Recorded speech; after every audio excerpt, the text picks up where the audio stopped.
Hello everyone, this is Sir Jun again and welcome to our online Matarlan. This is now my 8th video. If you want to know and learn more of my videos, you may visit my YouTube channel. Just search Sir Jun. Huwag nyo rin kalimutang mag-subscribe, mag-like, at i-share ang aking mga video. This time, I will be discussing the automated item analysis and how the generated results will be interpreted. It was developed by Sir Ryan J. Bastillador of Armin Rios Marine National High School. You may download this automated item analysis from our Facebook group, DepEd Romblon Mathematics Teachers, open and close parentheses, official group. Thank you nga pala kay Sir Frankie Fran for creating this Facebook group. Mahalaga ba ang item analysis para sa ating mga teachers? Yes, because it is anchored to their IPCRF, particularly Objective 8, whether they are proficient or highly proficient teachers. It can also be used as supporting MOV. Objective 8 for highly proficient teachers or master teachers requires them to work collaboratively with colleagues to analyze and utilize assessment data to modify practices and programs to further support learners' progress and achievement.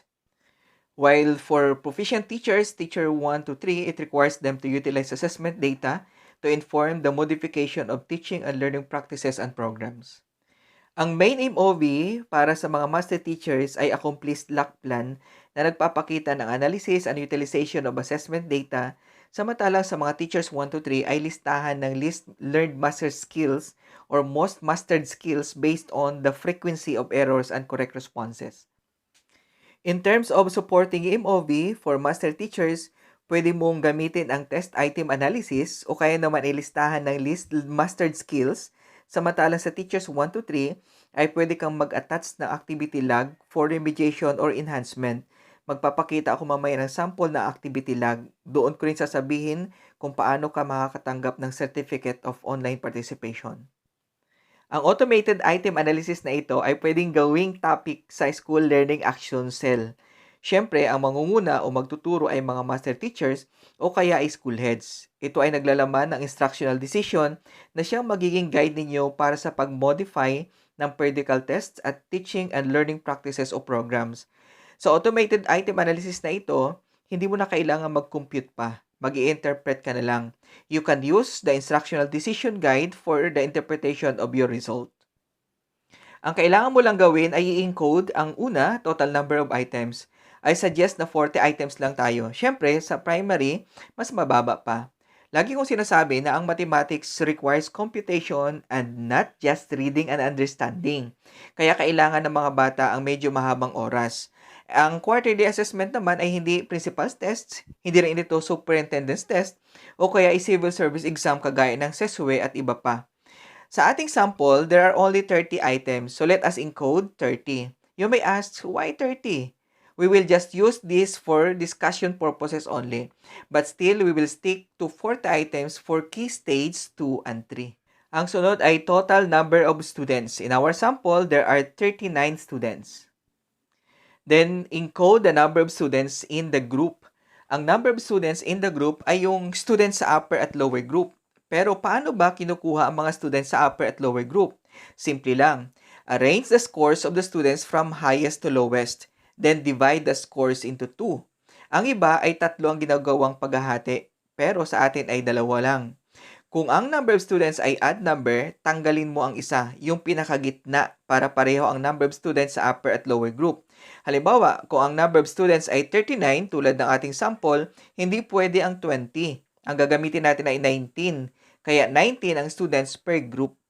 Ang sunod na ating gagawin ay aalamin kung ilan ang nakakuha ng tamang sagot per item. Pwedeng ang gawin mo ay paupuin sa kabilang bahagi ng classroom ang kabilang sa upper group, sa kabilang panig naman ang sa lower group. Pagkatapos, sa pamamagitan ng pagtaas ng kamay, aalamin mo kung ilan ang nakakuha ng tamang sagot sa bawat item. Gawin ito hanggang matapos ang lahat ng item. Pagkatapos, ay i-encode natin ang result. Imbes na ang isulat mo ay objective, isulat mo na lamang ang code. Ang code ay makikita natin sa curriculum guide. Tingnan natin ang code na nakalagay sa ating sample. Kung ako ang school head o titingin sa item analysis na ito, tatanungin ko ang teacher bakit ang coverage ng quarterly assessment ay 4-5 weeks lang, objectives A to E lamang. Ano ang nangyari sa objectives F to J? Sunod, if we follow the number of days per quarter, which is 40 days, and it is assumed that all competencies are being taught, competency for week 1 should have 4 items only. Pero sa ating sample, there are more than 4 items. Pero syempre, may paliwanag si teacher dito. Kaya kailangan siyang kausapin ng kanyang school head. Nawawala kasi ang objectives for 5 weeks. Sa ating automated item analysis, nag-generate na agad ng MPS. Ang MPS ang lagi nating sinosubmit sa division office, di ba? So meron ka ng MPS. Ngayon ay pag-aralan natin ang difficulty ng bawat item. Sa ibaba, under instructional decision, meron tayong difficulty index na siya nating magiging batayan. Meron din itong description at decision. Kapag too easy o kaya ay too difficult, dapat palitan ang tanong. Kung ito naman ay easy o difficult lang, dapat i-revise at syempre, retain the items with right difficulty. Ang mga items na may too difficult o difficult na description ay dapat palitan o baguhin kasi walang chance na kaya itong sagutan ng karamihan sa mga bata. Kapag too easy at easy naman, ay wala na rin challenge sa mga bata ang tanong. Kaya kailangan ay may description na right difficulty. Ang ibig sabihin lang ng difficult ay kaunti ang nakakuha ng tamang sagot sa item na iyon at kapag easy naman ay sobrang dali ng tanong na halos lahat ng mga bata ay nakuha ang tamang sagot. Kaya kailangang i-revise. Sa ating sample, meron tayong 5 difficult at isang easy. Ang mga items 5, 11, 18, 21 at 25 ay difficult samantalang ang item 16 naman ay easy. Itong mga item na ito ay dapat na i-revise. Pero syempre, hindi pa tayo nagtatapos dyan. Puntahan natin ang discrimination index. Ito ang magsasabi kung tatanggalin natin ang item o hindi. Mayroon tayong 5 excellent items, 7 na good na kailangan lang ng konting improvement, 8 na fair items na kailangang i-revise, at 10 na poor. Ang 10 ito ay kailangang tanggalin o palitan. Tingnan natin ang discrimination index value. Mayroon tayong tatlong negative, ang item 5, 15, at 21.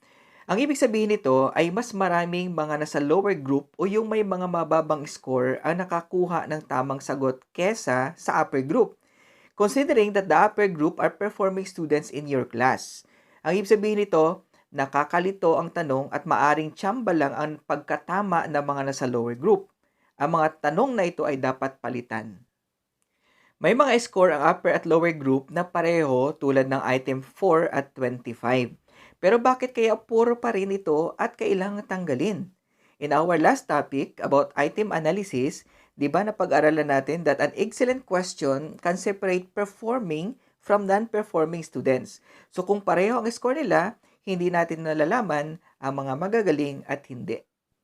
Halos lahat ng item natin sa ating sample ay right difficulty. Ibig sabihin ito ay pwede sa magagaling at hindi masyadong magagaling. Pero meron diyang right difficulty na pagdating sa discrimination ay discard tulad ng item 3, 4, 15, 23 at saka 26. Bakit? Kasi hindi nito kayang i-separate ang magagaling sa hindi magagaling na bata. Kaya ang discrimination index ay nagsasabi na alisin kahit na ang difficulty index ay right. Now, here comes your decision. Which will you choose? A question with right difficulty o kayang sagutin ng lahat ng mga bata o kaya ay yung question na kaya mag-separate ng magaling sa hindi magaling? Meron din tayong item dyan na difficult ang index of difficulty pero ang discrimination index naman ay excellent tulad ng item 11. Kung ganito ang sitwasyon, you still have to revise the question because this question is difficult for the students to answer. Walang tumama kahit isa sa lower group. Ang test natin ay ginawa para sa lahat ng bata at hindi lang para sa magagaling. Sa ating sample, puro magagaling lang ang nakakuha ng tamang sagot. Para naman sa least learned at mastered skills, makukuha natin ito sa percentage of correct responses. Sa ating sample, meron tayong 9 na low mastery at 1 very low mastery. You will report this as least mastered skills. Hinihingi ito ng region at division. So, meron ka nang may submit. Meron ka na ring list of least mastered skills that you can attach as supporting MOV.